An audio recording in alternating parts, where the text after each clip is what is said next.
Relation.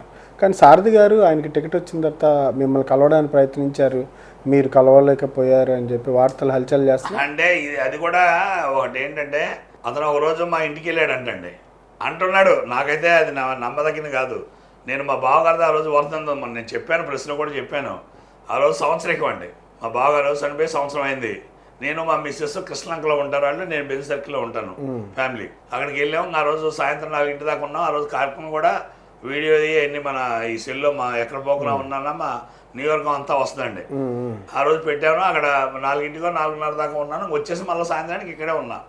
నేను వెళ్ళాను మీ ఇంటికి అంటాడు, కానీ ఇంటికి ఒక పూట ఇప్పుడు మీరున్నారు సార్, మీరున్న టైంలో వస్తే పర్వాలా, లేని టైంలో నేను వెళ్ళాను అనుకోండి, మీరు నా గురించి ఆగిపోతారా? మీరు ప్రోగ్రామ్స్ ఆపుకొని మళ్ళీ ఆయన వెళ్ళొచ్చు కదా, వెళ్ళొచ్చు కదా.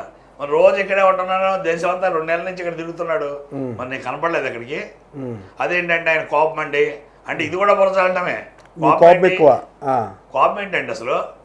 ఇప్పుడు ఇప్పుడు ఎవరైనా వస్తారనుకోండి, నేను నియోజకవర్గంలో ఒక ఇన్ఛార్జిగా ఉన్నాను, అనేక మంది వస్తుంటారు, బురద చల్లే మాట్లాడండి.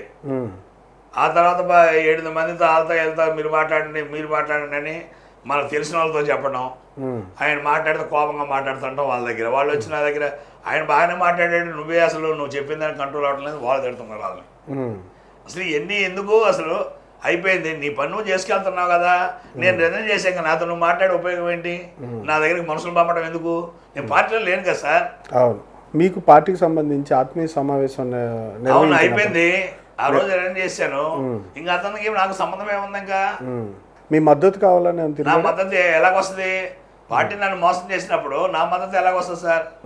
ఎలాగొస్తుంది చెప్పండి మీరు. ఇప్పుడు నేను మోసం చేశాను, మీకు మోసం చేస్తే మీరు మద్దతు ఇస్తారా నాకు? మీరు రాజీ పడతారా? ఎవరు? ఎందుకు పడాలా? ఎందుకు పడాలా? పార్టీ మోసం చేసినందుకు రాజీ పడాలా? అదిగా సార్, పార్టీ మోసం చేసినందుకు ఏమైనా రాజీ పడాలా? మీరు అంటే ఫైట్ చేయడానికి సిద్ధపడిపోయి ఉన్నారు. అలాగని నేననేది మీరు చేసిన దానికి నేను చెప్తున్నాను. నేను రాజీ పడాలా రాజీ పడకూడదు అనేది ప్రజలు నిర్ణయించాలా, అంతేగాని ఫైట్ చేస్తామా అది ఏం జరుగుతుందో జరుగుద్ది. ఆయన వాళ్ళకి చెప్పాల్సిన పనే ఉంది.